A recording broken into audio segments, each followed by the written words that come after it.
All right, we take it back to breaking news on our watch. Police are on the scene of a gruesome shooting in Marlboro, north of Johannesburg. Now, this is after the chairman of the Alexandra Randburg Midrand Taxi Association was shot and killed. One of his bodyguards also died at the scene, while a second bodyguard and a motorist were rushed to the hospital after sustaining gunshot wounds.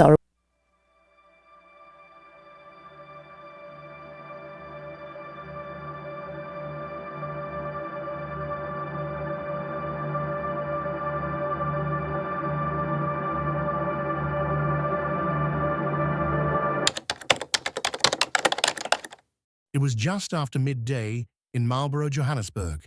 Traffic thick, the air heavy, and the city pulsing in its usual rhythm. But in seconds, that rhythm shattered. Gunfire echoed through the suburban corridors near the N3 on-ramp. Sharp, calculated, and final. The driver of a grey Toyota Hilux lost control, his foot pressing the accelerator in a final reflex. The vehicle slammed into two others before grinding to a halt. Behind the shattered windscreen, slumped over the steering wheel, was 48-year-old Molefe Moekeletsi, the influential chairperson of the Alexandra Randburg Midrand Sandton Taxi Association, known across Gauteng as ARMSTA.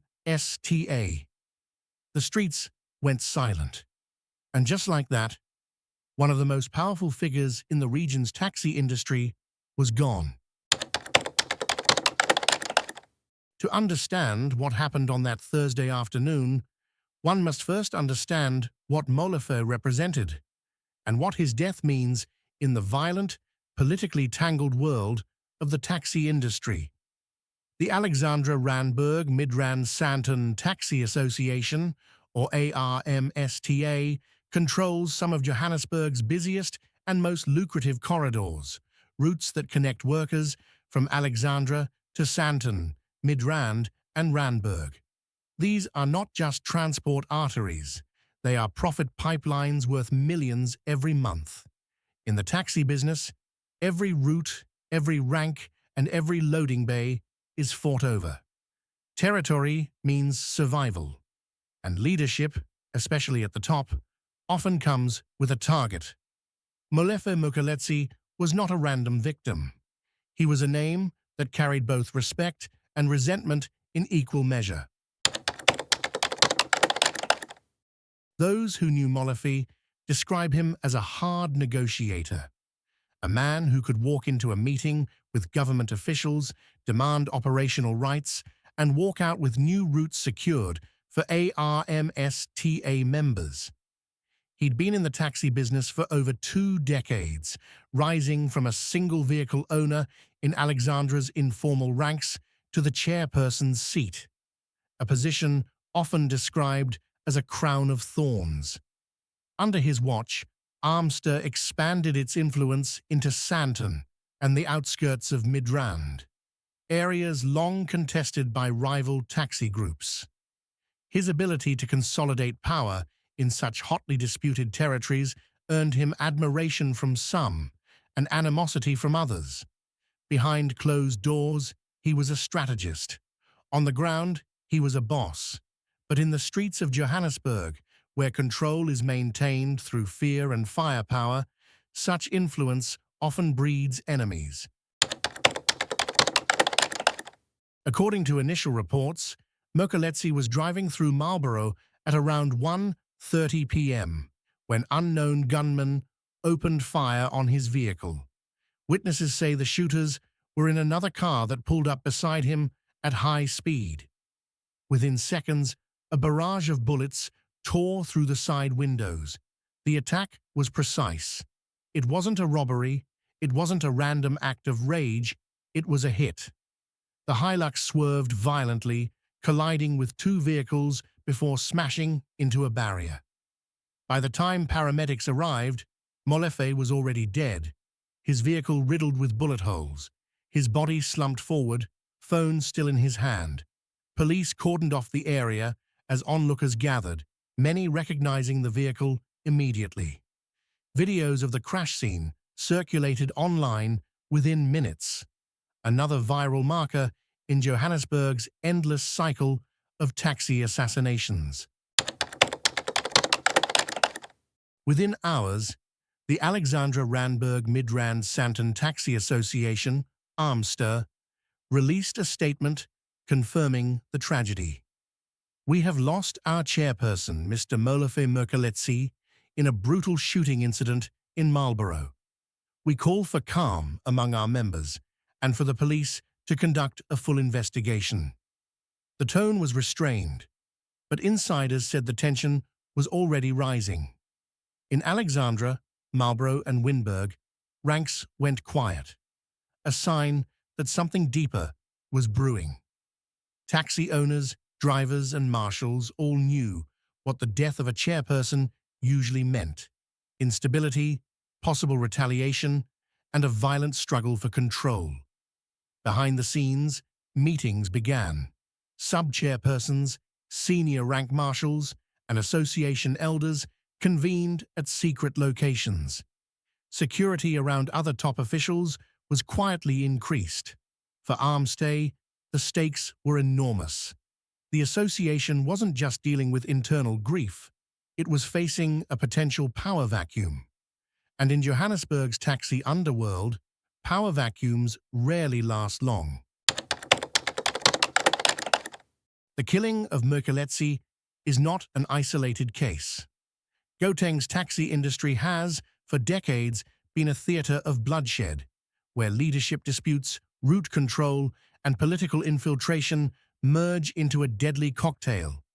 From Soweto to Alexandra, from Diepsloot to Midrand, dozens of high-ranking taxi officials have been ambushed over the past decade. The patterns are chillingly familiar. A senior leader gains influence, consolidates routes. Rumors of betrayal or corruption spread. A few quiet warnings circulate. Then, the gunfire. In July 2018, 11 taxi operators from the Ivory Park Taxi Association were ambushed near Colenso, KwaZulu-Natal, while returning from a funeral. In 2023, the Randburg United Taxi Association lost its treasurer in a similar drive-by attack. And in early 2025, Vincent Ndima, a respected Alexandra community leader linked to transport affairs, was also gunned down. Each killing leaves behind a familiar pattern: fear, silence, and investigations that rarely yield arrests.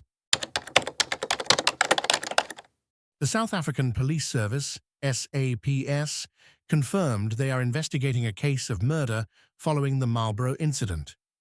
Spokesperson Colonel Mavela Masondo said detectives were reviewing CCTV footage and ballistics evidence from the scene. But those close to the investigation admit that solving taxi-related murders has always been notoriously difficult. Gunmen are often hired from outside Johannesburg, using cloned vehicles and untraceable weapons. By the time investigators arrive, the hitmen have vanished, leaving no fingerprints, no witnesses willing to speak, and no trail to follow. In many cases, even when suspects are arrested, prosecutions collapse due to intimidation or missing evidence. Taxi violence is a system, not a series of random acts, and Molefe's death fits the pattern perfectly. Behind every assassination, there's a motive. In Molefe's case, the theories began circulating almost immediately. Some insiders believe he had recently clashed with rival factions over new route allocations between Sandton and Midrand, an area where competition is fierce. Others claim he was resisting pressure from groups who wanted ARMSTA to merge operations with neighboring associations. There were also whispers about internal disagreements, that not everyone within ARMSTA was pleased with his leadership style or financial decisions. In the taxi world, even perceived disloyalty can become a death sentence. One driver who requested anonymity told reporters, "Baba Molefe was firm. He didn't take nonsense from anyone.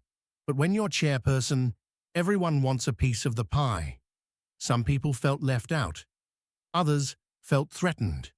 Such rivalries in an industry worth billions annually often end not with negotiations, but with bullets. In Alexandra, the news hit hard. Taxi operators parked their vehicles in silence as word spread through ranks and WhatsApp groups.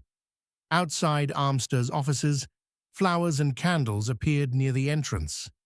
Residents described Molefe as a man who often sponsored community funerals, assisted struggling drivers, and mediated disputes that could have turned violent. He was strict, but he cared, one marshal said. He kept the peace between drivers and made sure people worked. But beneath the mourning lies a deep fear that his death could trigger more violence. Taxi commuters, many of whom depend daily on ARMSTA's vehicles, have seen this story before. They know that when leadership falls, the streets can quickly turn into battlegrounds. In the days following the killing, ARMSTA's leadership convened emergency meetings under heavy security. Police presence increased at major taxi ranks, including Alexandra's 2nd Avenue, Randburg, and Marlboro Gardens. The Department of Transport extended condolences, but also urged calm, warning that any retaliatory attacks would be met with force. Behind the scenes, however, there's quiet anxiety. Who will replace Molefe Moekeletsi? Leadership transitions in taxi associations are rarely smooth. Succession battles have often been the spark that reignites old feuds. Sources close to ARMSTA's internal council say multiple names are being discussed, but consensus is fragile. Some members want stability, others see an opportunity to claim power. In the taxi world, leadership isn't inherited, it's fought for. It would be naive to separate taxi violence from broader politics. Associations like ARMSTA wield immense influence, especially in urban regions where public transport defines the movement of voters and workers. Control of routes means leverage over thousands of livelihoods. Politicians, especially during elections, have long courted taxi bosses for support. That political attention, while useful, also invites danger, because it turns local transport networks into power centers. Molefe's relationships extended beyond the ranks. He was known to engage with regional councillors, city officials, and transport department representatives. Those connections gave ARMSTA weight and made Molefe a target not just of rivals, but of anyone threatened by his alliances.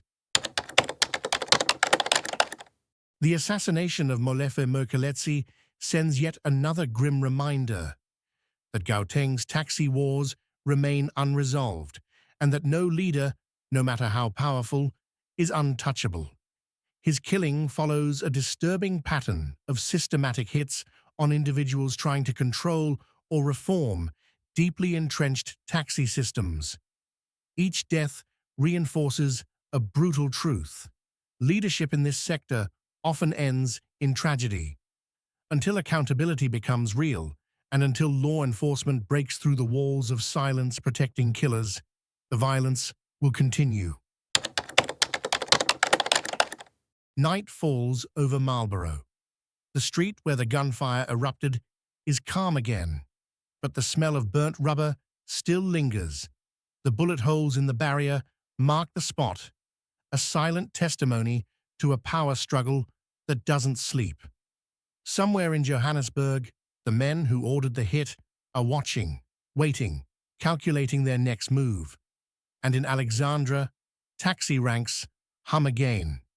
Engines starting, drivers calling for passengers, life pretending to move on. But everyone knows it's not over, because in Gauteng's taxi world, peace is only a pause between wars. And the murder of Molefe Moekeletsi is just another chapter, written in blood, in South Africa's most dangerous transport network.